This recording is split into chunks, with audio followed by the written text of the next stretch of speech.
பார்த்திபன் வாசு அவர்கள் பேச வருமாறு அழைக்கிறோம். வாங்க சகோதரர். அனைவருக்கும் வணக்கம். என்னோட பேர் பார்த்திபன் வாசு, சேலத்திலேருந்து வரேன். நான் பேசக்கூடிய தலைப்பு ஏற்கனவே ஒரு சகோதரி முழுசாகவே பேசிட்டாங்க ராகுவை பற்றி. இருந்தாலும் என்னோட ராகுவை பற்றி அப்படியே கொஞ்சம் தெளிவாக எனக்கு தெரிஞ்ச விஷயத்தில் சொல்லிடுறேன். ஒளியிலிருந்து நம்ம இருளுக்கு என்னால் முடிஞ்ச அளவுக்கு விளக்கறதுக்கு பார்க்குறேன். ஒளியிலிருந்து இப்போ முன்னாடி ஒரு சகோதரர் பேசினார், இந்த மூன்றாம் பிறை ஏன் பேசுகிறாங்க, வளர்பிறை பௌர்ணமி சந்திரனோட அமைப்புகளை முழுசாக பேசினார். இந்த மூன்றாம் பிறை அது பார்த்தீங்க அப்படின்னா அது வந்து சோமரகைன்னு சொல்லுவாங்க. பார்க்கடலை கடையும் பொழுது அந்த விஷத்தை எடுத்துட்டு கொண்டு போய் சிவபெருமான்கிட்ட கொடுத்தப்ப அந்த விஷம் வந்து அவங்கள துரத்துது, உள்ள சிவபெருமானை பார்க்க விடாமல். அந்த தேவர்கள் ஓடின ரேகை தான் அந்த சோமரேகை. நம்மளுடைய பாவங்கள், நம்மளுடைய அனைத்து வகையான பிரச்சனைகளும் நீங்கணும் அப்படின்னா அந்த சோமரை அப்போ அதனால தான் நம்ம பிரதோஷ காலங்களில் அந்த சோமரேகைக்கு உண்டான முறைகளில் தான் பிரதட்சணம் செய்யணும். கோமுகி தீர்த்தம் வரைக்கும் போயிட்டு திரும்ப ரிட்டர்ன் வரணும், மறுபடியும் கோமுகி தீர்த்தம் வரைக்கும் போயிட்டு ரிட்டர்ன் வரணும். இப்படி 3 முறை நீங்கள் வழங்கி வரணும். இதுதான் சோம சூக்த பிரதட்சணம்னு சொல்லுவாங்க. இப்படி செய்யும் பொழுது தான் எல்லா வகையான பாவமும் சரி, பித்ரு சாபம், எல்லா வகையான சாபமும் சரி. ஆனால் அந்த சிரார்த்தம் அவர் ரொம்ப பேசினார். அந்த சிரார்த்தத்தை பற்றி அது வந்து ரொம்ப ரொம்ப ரொம்ப முக்கியமானது. மனிதனாக பிறந்த எல்லாருமே அந்த அமாவாசை தனத்தில், அந்த மகாலயபட்சத்தில் ஒரு வருஷம் நீங்கள் எப்பவுமே நீங்கள் கொடுக்கல. அப்பாவுக்கு நீங்கள் திதியே கொடுக்கல, அம்மாவுக்கு திதியே கொடுக்கல, யாருக்குமே திதி கொடுக்கலன்னா எல்லாத்திற்கும் சேர்ந்து கொடுத்த பிராப்தம் கிடைக்கக்கூடியது அந்த மகாலயபட்சம். அந்த ஒரு டைம் நீங்கள் பயன்படுத்திக்கலாம். அப்படியாவது நம்ம செய்வோமா அப்படின்றது தான் இங்கே ஒரு இது. அதை கூட இங்கே நிறைய பேர் செய்கிறதில்ல. சரி, இப்போ நான் ராகுவை பற்றி பேச ஆரம்பித்தேன். ஒளியிலிருந்து இருளுக்கு வரேன். இவர் முழுமையான இருள் கிரகம் ராகு. அவர் வந்து பார்த்து ராகு அப்படின்னாவே நாம் என்ன யோசிப்போம்னா வேற்று மொழி, வேற்று மனிதர்கள், இருள், வேற்று இனத்தை சேர்ந்தவர்கள். இது வந்து ராகு வந்து சுபத்துவமாக இருக்கிறாரா பாவத்துவமாக இருக்கிறாரா அப்படிங்கிறது தான். முதலில் ஜோதிடம் அப்படின்னாவே காரகத்துவங்களும் ஆதிபத்தியங்களும் உங்களுக்கு தெளிவாக தெரிஞ்சிட்டாவே போதும். சாஸ்திரத்தை பின்னாடி நம்ம போக போக தெரிஞ்சுக்கலாம். கிரகங்களோட காரகத்துவத்தை தெரிஞ்சுக்கலாம், ஆதிபத்தியத்தை தெரிஞ்சுக்கலாம். அப்போ ராகு என்ன செய்வார் அப்படின்றது நமக்கு தெரிஞ்சிடும். இந்த ராகு அப்படின்றது இருள் கிரகம் யாரோடெல்லாம் சேர்ந்து இருக்கலாம்? லக்னர் சுபர்களின் வீட்டில் ராகு இருக்கலாம். லக்ன சுபர்களின் வீட்டில் ஒருவருடைய லக்னம் எதுவாக இருப்பினும் அவர்களுடைய வீட்டில் வந்து ராகு இருக்கலாம். 3, 6, 11 உங்களோட லக்னத்திலிருந்து 3ஆம் இடத்திலேயோ 6ஆம் இடத்திலேயோ 11ஆம் இடத்துல இருக்கலாம். இந்த 11 வந்து எல்லா கிரகமும் இருக்கலாம். நல்ல கிரகங்களும் இருக்கலாம், கெட்ட கிரகங்களும் இருக்கலாம். இங்கே நல்ல கிரகம் கெட்ட கிரகமும் இல்லை. அந்த கெட்ட கிரகமாக இருந்து அந்த கிரகம் சுபத்துவமாக இருந்ததுன்னா அந்த கெட்ட கிரகம் உங்களுக்கு நல்லது செய்ய போகுது. அது எப்போ செய்யும்? இந்த கிரகம் அந்த கிரகத்தை இயக்குவது அப்படின்றத விட அந்த தசாபுத்திகள் அப்போ நடக்குதான்றது தான் முக்கியம். அப்போ அந்த தசை நடக்குதா?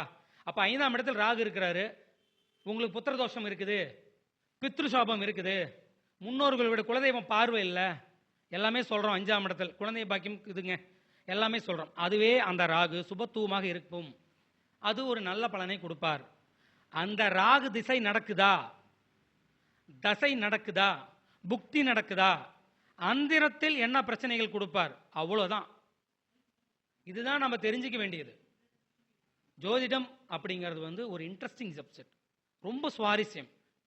இது இந்த புதன் கொஞ்சம் வலுவாக இருக்கும். புதன் நல்ல இடத்துல இருக்கக்கூடியவங்க ஜோதிடர்களாக நல்லா வருவாங்க. அது நம்ம எடுத்துக்கிட்டு கொண்டு போகிறது தான்.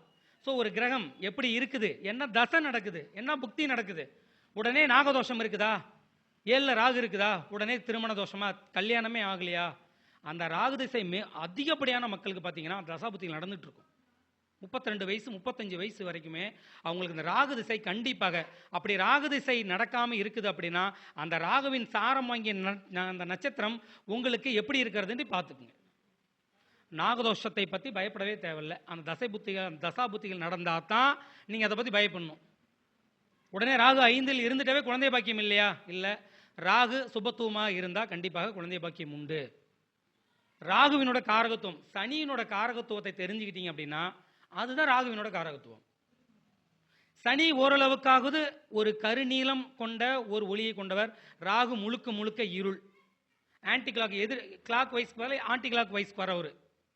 இவர் கரெக்டா ரெண்டுமே ஒரு விருச்சிகத்தினோட வீட்டில் ராகுவும் குருவும் இருக்கிறாங்க அப்படின்னா அந்த இடத்துல குரு முழுமையாக அஸ்தங்கம் ஆகிவிட்டாரா அப்படின்னு பார்த்தீங்கன்னா 2 பேத்துக்கு முன்னார டிகிரி வயசில் எடுத்துக்கங்க.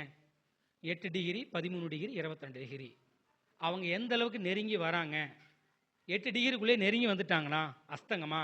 8 டிகிரி விலகி போயிட்டாங்களா? 13 டிகிரி விலகி போயிட்டாங்களா? அப்ப குருவினால் ஏற்படக்கூடிய குரு அஸ்தங்கம் அல்ல அப்படிங்கிறத புரிஞ்சுக்கணும். இங்க ராகு அப்படிங்கிறது 3, 6, 11 இருக்கலாம். 6ஆம் இடத்தில் இருக்கும் பொழுது உங்கள் கடன் நோய் வம்பு வழக்குகளை குறைத்தாலுமே உங்களுடைய தொழில்களை பாதிப்பார். 6ஆம் இடத்துல அது ஒன்று. அவர் எந்த இடத்துல இருக்கிறாரோ அந்த காரகத்தை பாதிப்பார். அப்போ கடனை வராமல் செய்வார், நோய் நொடி இல்லாமல் பார்த்துக்குவார். இது எல்லாமே உங்களுக்கு அதனோட தசாபுத்தி அமைப்புகள்லையும் அந்த இடத்திலும் நீங்கள் பார்க்கலாம். அதே போல் பார்த்தீங்க அப்படின்னா கேந்திரத்தில் கோணாதிபதிகளோடு இருக்கலாம். கேந்திரம் 1, 4, 7, 10 அதில் கோணாதிபதிகள் 1, 5, 9 கூடிய கோணாதிபதிகள் கேந்திரத்தோடு சேர்ந்து ராகு கேந்திரத்தில் கோணாதிபதிகளோடு சேர்ந்து இருக்கலாம், கோணத்தில் கேந்திராதிபதிகளோடு சேர்ந்து இருக்கலாம். இது நல்லதுதான். இந்த விதிக்கு ஒரு விதிவிலக்கு. அங்க ஒரு சுபத்துவமா இருக்கிறாரா இல்ல பாவத்துவமா இருக்கிறாரா அப்படின்றது தான். அதே போல் அந்த ராகு பெரிய கோணாதிபதிகளோடு சேர்ந்து இருக்கும் பொழுது, பெரிய கோணாதிபதிகளோடு சேர்ந்திருக்கும் பொழுது சுபத்துவமாக இருக்கும் பொழுது உங்களுக்கு 100% நன்மையை தருவார். சிறிய கோணாதிபதிகளோடு சேர்ந்து இருக்கும் பொழுது சுபத்துவமாக இருக்கும் பொழுது ஒரு 50% நன்மையை தருவார். ராகு பொதுவாக தர்ம கர்மாதிபதிகளோடு சேர்ந்து இருக்கலாம். இதுதான் அந்த பெரிய கோணம் சிறிய கோணம். ராகு 3, 6, 11 இருக்கலாம். அந்த 6ஆம் இடத்தை பார்த்துக்குங்க. லக்ன சுபர்கள் வீட்டில் இருக்கலாம். 1, 4, 7, 10 அப்படிங்கிற அந்த கேந்திரத்தில் கோணாதிபதிகளோடு இருக்கலாம், கோணத்தில் கேந்திராதிபதிகளோடு இருக்கலாம். ராகு பொதுவாக தர்ம கர்மாதிபதிகளோடு இருக்கலாம். ராகு செவ்வாய் சனியோடு சேர்ந்து இருக்கும் பொழுது அதிகப்படியான பாவத்துவத்தை தருவார். அதே ராகு குருவினோடு சேர்ந்து இருக்கும் பொழுதோ சுக்கரனோடு சேர்ந்து இருக்கும் பொழுதோ அதற்கு உண்டான அவர்களை அஸ்தங்கப்படுத்தி அவர்கள் செய்ய வேண்டிய வேலையை ராகு செய்வார் அவரோட தசாபுத்தி காலத்தில். ஸோ ராகுவினோட காரகத்துவத்தை நீங்கள் தெரிஞ்சுக்கணும். இந்த ராகு அப்படின்ற ஒன்னே நம்ம நாகதோஷத்தினோட அடிப்படைகளில் தான் நம்ம அதிகமாக பார்ப்போம். மணமகனுக்கு நாகதோஷம், மணப்பெண்ணுக்கு நாகதோஷம். இந்த நாகதோஷம் அப்படின்னா இயற்கையாக நம்மளோட ஜோதிட முறைகள் விட்டுட்டா கூட சயின்ஸ் அதன் பிரகாரம் என்ன சொல்கிறாங்கன்னா நம்மளுடைய மூளைகளில் பார்த்தீங்கன்னா ரெப்டினல் பிரைன்னு ஒன்று இருக்குது. நம்மள மூளையில் ஒரு சிறிய மூளை ரெப்டினல் பிரைன்னு ஒன்று இருக்குது.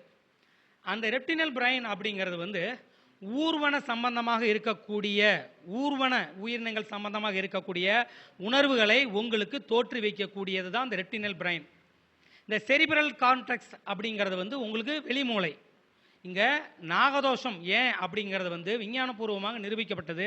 என்னன்னா அந்த ரெப்டினல் பிரைன் அப்படிங்கிறது உங்களுக்கு லக்னத்திலேயோ இல்லை 2ஆம் இடத்திலேயோ இல்லை 4ஆம் இடத்துல ராகு இருக்கும் பொழுது அந்த மூளையினோட பாதிப்புகள், அந்த செயல்பாடுகள், அந்த ஊர்வனவற்றுக்கான செயல்பாடுகள் அதிகப்படியாக இருக்கும்.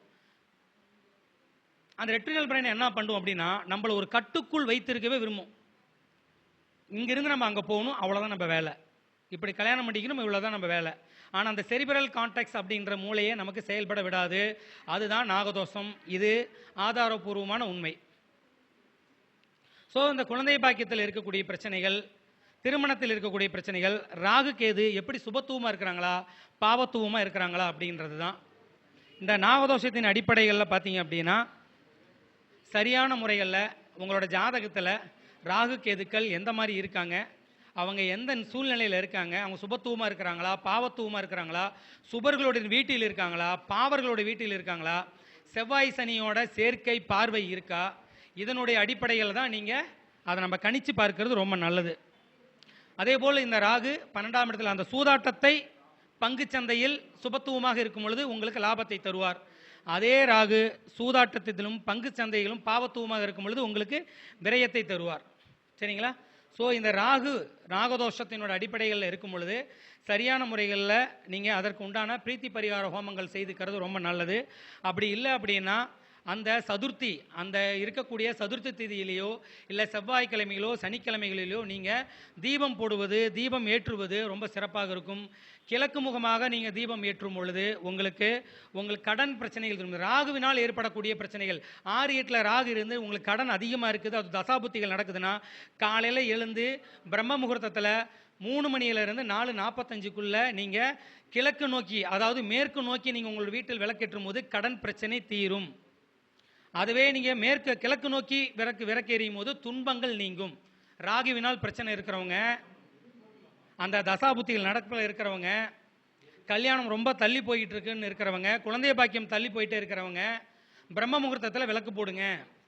அது முடியலைன்னா காலையில் 6 to 7 விளக்கு போடுங்க. அந்த நாட்களில் இருக்கக்கூடிய அந்த ஹோரைகளில் விளக்கு போடுங்க. மேற்கு நோக்கி விளக்கு போடும் பொழுது கடன் பிரச்சனை தீரும். கிழக்கு நோக்கி நீங்கள் தீபம் போடும்போது துன்பம் தீரும். வடக்கு நோக்கி நீங்கள் விளக்கு போடும்பொழுது திருமணத்தில் இருக்கக்கூடிய தடைகள் நீங்கும். இதெல்லாம் ஒரு சின்ன எளிய பரிகாரம். அதனால் உங்களோட ஜாதகத்தில் ராகு எந்த நிலைமையில் இருக்காங்க நீங்கள் அப்படிங்கிறத தெரிஞ்சுக்கணும். சரிங்களா? சுபத்துவமாக இருக்கிறாங்களா பாவத்துவமாக இருக்கிறாங்களான்னு பார்த்து அதற்கு உண்டான பரிகார முறைகளை, அதற்கு உண்டான தெய்வ முறைகளோ பரிகார முறைகளோ நம்ம விளக்கேற்றக்கூடிய சூட்சமத்தையும் தெரிஞ்சுக்கிட்டு அதற்கு தகுந்தாற் போல் நம்மளோட ஜாதகத்தில் இப்போ எப்படி இருக்குது, தசாபுத்திகள் எப்படி இருக்குது, அந்த புத்திகளோட அடிப்படைகள் எப்படி இருக்குது, சுபத்துவமாக இருக்கா பாவத்துவமாக இருக்கா அப்படிங்கிறத தெரிஞ்சுக்கிட்டு நீங்கள் உங்களோட ஜாதகத்தை நீங்கள் மேம்படுத்திக்கணும். உங்களோட ஜாதகத்தில் இருக்கக்கூடிய பிரச்சனைகள், கடனா நோயா திருமணம் ஏன் நடக்கலை அப்படிங்கிறத நீங்கள் எங்களை தொடர்பு கொள்ளலாம். எங்களை நீங்கள் கலந்தோசிக்கும் பொழுது உங்களோட ஜாதகத்தை எங்கள்கிட்ட நீங்கள் காட்டும் பொழுது அதற்கு உண்டான பரிகார முறைகளையும் அதற்கு உண்டான தெய்வத்தையும், நீங்கள் எந்த மாதிரியான பரிகார முறைகள் செய்வது, நீங்கள் எந்த தெய்வத்தை வணங்குவது, நீங்கள் எந்த தெய்வத்தை முறையிடும் போது உங்களோட பிரச்சனைகள் நீங்கும் அப்படிங்கிறத அறிஞ்சிக்கிறதுக்கு நீங்கள் எங்களை தொடர்பு கொள்ளலாம். என்னோட நேம் பார்த்திபன் வாசு. நான் சேலத்திலேருந்து வரேன். என்னோட கான்டாக்ட் நம்பர் 9677421327 6383956194. உங்களுக்கு ஜோதிடம் சம்பந்தமாக இருந்தாலும் சரி, அது தோஷங்களோட அடைப்புகள் பிரச்சனைகளாக இருந்தாலும் சரி, செவ்வாதோஷம் நாகதோஷம் பித்ருதோஷம் எந்த வகையான தோஷங்களாக இருந்தாலும் சரி, அதற்குண்டான சரியான முறைகளில் சாஸ்திர பிரகாரம் நாம் அதற்குண்டான பரிகார முறைகளிலும் சொல்லுவோம். அதனால் நீங்கள் எங்களை தொடர்பு கொள்ளலாம். இந்த வாய்ப்பளித்த லலிதாம்பிகை ஈஸ்வரி மேடத்திற்கும் கவிதா அவர்களுக்கும் இங்கு வந்திருந்த எல்லா ஜோதிட நண்பர்களுக்கும் என்னுடைய நன்றியும் வணக்கத்தையும் தெரிவித்துக் கொள்கிறேன். வாழ்க வளமுடன். சகோதரர் அவர்களுக்கு மிக்க நன்றி. திருப்பூர் சகோதரிகள் சார்பாக சகோதரர் அவர்களுக்கு ஒரு சிறப்பு மரியாதை செய்யப்படுகிறது.